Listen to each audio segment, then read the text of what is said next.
अस्सलाम वालेकुम fifth class, this is your social studies lecture number 13, unit 1 geography, chapter number 4, the polar region and exploration.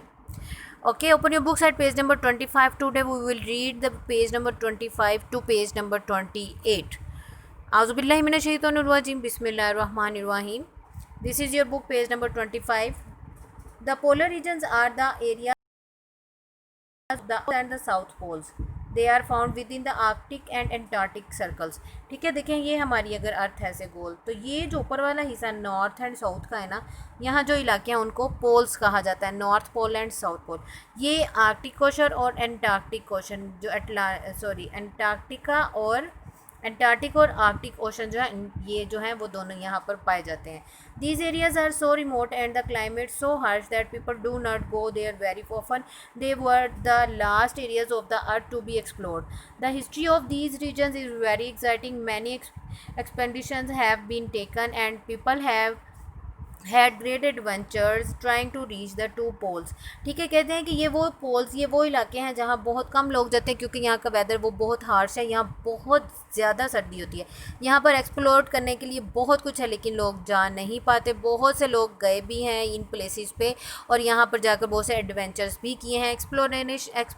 Exploration का क्या meaning है? Exploration is the act of investigating unfamiliar places. ऐसी चीज़ें जिनसे आप unfamiliar हैं, आप उनके बारे में नहीं जानते, उनको फाइंड आउट करना. As well as learning about the polar regions. इसके अलावा पोलर रीजन्स के बारे में learning.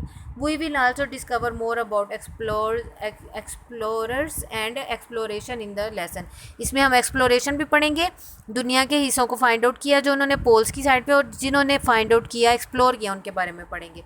With in the Arctic and Antarctic circles the sun remains below the horizon in mid winter. Mid winter जब होती है ना, सर्दियाँ, दरमियानी सर्दियों का सीज़न, तो सूरज जो है वो होराइजन से बिल्कुल उफक से नीचे ही रहता है.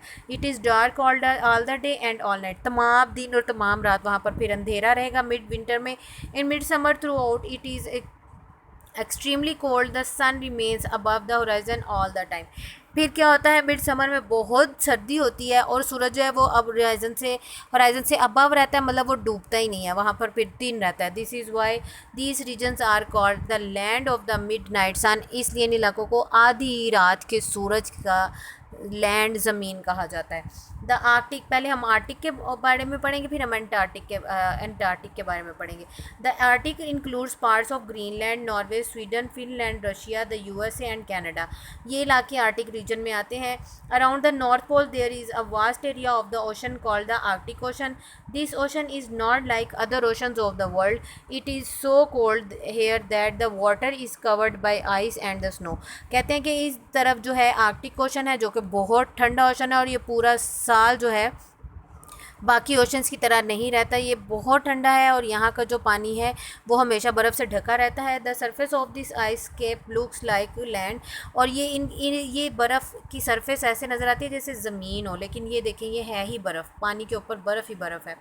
During the summer months much of ice on the edges break away from the ice cap. Huge icebergs float on the ocean making it very difficult. क्या है कि सर्दियों में बहुत बड़े बड़े पैमाने पर यहाँ पे आइस केप्स टूटते हैं और फ्लोट करने लगते हैं और बहुत डिफ़िकल्ट कर देते हैं शिप्स टू पास, यहाँ पर शिप्स को चलने में. Temperature in the Arctic for most of the year below. सारा साल -23 से कम यहाँ पर टेम्परेचर रहता है. The first explorer in the region in 325 BCE was a Greek called Pytheas. 700 years later, some Europeans went as far as Greenland and settled there. यहाँ पर पहले जो पैथियास गया था 352 BCE में और उसके बाद कुछ यूरोपियंस गए तो यहाँ सेटल भी हुए. Today only the southern part of Greenland is inhabited. लेकिन अब ग्रीनलैंड का सिर्फ साउथ साइड पे तो कुछ हिस्सा जहाँ कुछ लोग रह रहे हैं. The first man to reach to the north pole in the 20th century was American called Robert Edwin Peary in 1909. 1909 में रॉबर्ट एडविन पेरे जो था वो पहली दफ़ा यहाँ पहुँचा 20th सेंचुरी में. The people of the Arctic region are called Inuit because there are no trees. The Inuit use to build their houses called igloos out of blocks of snow. यहाँ के लोगों को इनट कहा जाता है चूँकि दरख्त नहीं है तो ये बर्फ़ से अपने घर बनाते हैं जिनको इग्लूस कहते हैं. They live in houses made of insulated material. For transport they used kayaks light boats made of animal skin stretched over a frame. ठीक है, ये बोट होती है जिसके ऊपर जानवर की स्किन जो है वो उन्होंने की होती है cover. On land they use snow mobile and they also use dog drawn sledges. ये स्लेजिस हैं जिसके ऊपर ये बैठते हैं और फिर उसको मूव करते हैं तो वो इसके ऊपर जो है वो चलने लगती है। दीज स्ट्रॉन्ग फरी डॉग्स आर कॉल्ड हकीज। यहाँ पर फरी डॉग्स है जिनको हकीज कहा जाता है। The Inuit hunt seals walruses and whales and catch fish that use spears but today they have guns and harpoons। पहले तो ये जो थे ये सील्स वगैरह का शिकार करते थे और इनके पास सिर्फ स्पीयर्स नेज़े वगैरह होते थे, लेकिन अब इनके पास वेपन्स मौजूद हैं। Antarctica is the region round the south pole. It is a vast ice covered continent. This area is even colder than the Arctic with temperatures dropping to as low as -87 degrees centigrade. Icy winds blow at speed of 300 kilometers per hour.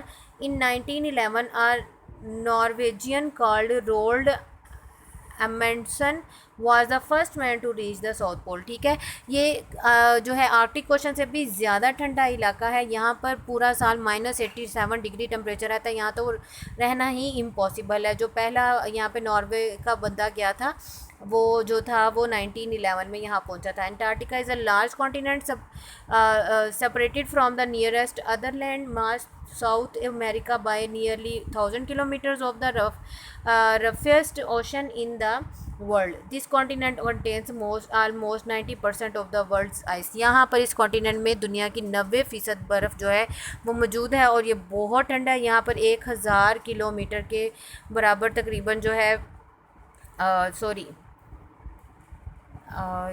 Land south America नहीं ocean जो है वो 1000 kilometre जो है उससे भी ज़्यादा रफेस जो है वो फैला हुआ है। The first explorer in this region found a land of ice and snow. It is bitterly cold and there are frequent hurricanes. Only a few hardy plants live through the short summer, but seals, whales and penguins all over here। यहाँ पर seals, whales और penguins पाए जाते हैं। यहाँ summer बहुत short होता है, बहुत कम, और यहाँ बहुत तूफ़ान आते हैं। There are no penguins in the Arctic। लेकिन आर्टिक में कोई भी penguins मौजूद नहीं है। In the central part of the Antarctica, there are mountains which are 2000 to 3000 meter high. The mountains now freezing temperature, deep crevasses, shifting sheets of ice, and possibility of blizzards make this part of the world the most difficult for anyone to explore। ठीक है, यहाँ पर ये बड़े बड़े जो पहाड़ हैं ये बर्फ़ से इस कदर ढके हुए हैं कि यहाँ पर टेम्परेचर भी बहुत ज़्यादा जो है वो लो है। 3000 टू 2000 टू 3000 हाई जो हैं वो यहाँ पर चोटियाँ हैं कि यहाँ पर रहना, यहाँ पर लाइफ गुजारना बहुत डिफ़िकल्ट है, इसको एक्सप्लोर करना भी डिफ़िकल्ट है। People traveling to this region often suffer from frostbite. Frostbite is caused when extreme cold affect the face, fingers and toes। यहाँ अगर कोई आया भी है तो वो फ्रॉस्टबाइट का शिकार हो जाता है, जो ठंड की वजह से चेहरा, उंगलियाँ और जो पाँव की उंगलियाँ हैं उनको फ्रीज़ कर देता है कि उनको इवन ठीक करने के लिए में भी उसको कट तक करना पड़ता है। Today Antarctic is still uninhabited. Various continents have set up research stations there where scientist record the climatic conditions and try to find out more about this mysterious continent. यहाँ पर भी कुछ मुल्क हैं जिन्होंने सिर्फ अपने रिसर्च सेंटर्स कायम किए हैं और साइंटिस्ट काम कर रहे हैं इसके बारे में और जानने की कोशिश कर रहे हैं। देयर मे बी ऑयल और valuable minerals here but no mining is done as the Antarctic treaty protects the environment of this region. यहाँ पर कहते हैं ऑयल और मिनरल्स मौजूद हैं लेकिन यहाँ पर कोई भी इस तरह का काम नहीं किया जा सकता, इनकी माइनिंग नहीं की जा सकती, कानें नहीं बनाई जा सकती, क्योंकि जो एंटार्क्टिक की ट्रीटी है उन्होंने इसको प्रोटेक्ट किया हुआ है यहाँ के एनवायरनमेंट को। Why do we explore? Humans have always been curious about the world around them. Some early travelers simply wanted to find out more about the world. Other explorers went to search of wealth. They looked for land, minerals, ठीक है, oil fields, species and other resources. इंसान जो है हमेशा जो है मुतजस्सिस रहा है दुनिया के बारे में जानने के लिए, मुख्तलिफ़ चीज़ों को फाइंड आउट करने में। फिर बहुत से ट्रैवलर्स इधर उधर गए पैसा कमाने के लालच से या फिर बहुत सी चीज़ें एक्सप्लोर करने के लालच से। इस तरह से एक्सप्लोरेशन है ये हमेशा इंसानों में रहती है और इंसान करता रहता है। The human history, the most important period of exploration is at the age of discovery. The period covers the 15th 16th and early 17th century. During this period European ships explore the world finding places previously unknown them. क्या है कि सबसे ज़्यादा जो और वो ज़माना जब एक्सप्लोरेशन हुई, दुनिया के बारे में जाना गया, वो जो है उसको एज ऑफ डिस्कवरी कहा जाता है, जो कि 15, 16 और 17वीं सदी का जो शुरू का हिस्सा है वो है। यहाँ पर यूरोपियंस अपनी शिप्स के ज़रिए बहुत सी जगहों पर गए जिनके बारे में वो नहीं जानते थे। They visited the Americas, Asia, Oceania and Africa and establish new trading route. इन्होंने अमेरिका, एशिया, ओशनिया का जो है विज़िट किया और यहाँ पर अपनी तजारती रूट्स बनाई। Of course there were already well establish land based trade routes across Europe, Asia and Africa that explorer from all these continents had age of discovery. Age of discovery से पहले भी यहाँ पर ऐसे रूट हैं जहाँ पर ट्रैवलर्स हैं, जो ट्रेडर्स हैं, वो जाते रहे और उन्होंने इनको एस्टेब्लिश किया है अपनी ट्रेड के लिए। The use of ocean based trade roots quickly spread world wide. जो ओशन बेस्ड ट्रेड रूट्स हैं मतलब समंदर के ज़रिए, वो पूरी दुनिया में फैले हुए हैं। After centuries of looking at space through telescope, humans finally begin to explore it in the middle of the 20th century. पहले जो था सिर्फ टेलीस्कोप से स्पेस को देखा जाता था, लेकिन इंसान तो जसूस में रहा ना उसको फाइंड आउट करने में, तो अब वो 20th सेंचुरी में वहाँ जाकर चीज़ें एक्सप्लोर कर रहा है। सियारे, सितारे, चाँद, इन चीज़ों के बारे में न्यू प्लैनेट्स जो है उनके बारे में फाइंड आउट कर रहा है। Scientists have been successful in sending man to the moon. The success of man has not ended here. Science इंसान को चांद पर भेजने में कामयाब हुई है, लेकिन कहते हैं साइंस की तरक्की यहाँ ख़त्म नहीं हुई। Space exploration continues with the search for useful resources and for other planets that sustain or could sustain life on them. कि अभी भी एक्सप्लोरेशन जो है वो चल रही है कि यहाँ पर कुछ प्लैनेट्स जहाँ पर ज़िंदगी मुमकिन है या नहीं मुमकिन, इंसान उस तजस्सुस में है और उसको फाइंड आउट कर रहा है। Okay students, due to short of time मैं आपको ऐसे ही बता देती हूँ। इस लेक्चर को यहीं पे पॉज करके ये शॉर्ट क्वेश्चन आंसर्स हैं जो भी मैंने आपको रीडिंग में पढ़ाए हैं, इनको आपने नोट डाउन कर लेना है अपनी नोटबुक पर और इनका आपने होमवर्क करना है। Diary, prepare the title page of chapter number 4, do homework of question answers and learn the reading. आपने इन शॉर्ट क्वेश्चन आंसर्स का होमवर्क करना है, इस चैप्टर का टाइटल पेज रेडी करना है और इस रीडिंग को लर्न भी करना है। ओके स्टूडेंट्स, अल्लाह हाफिज़।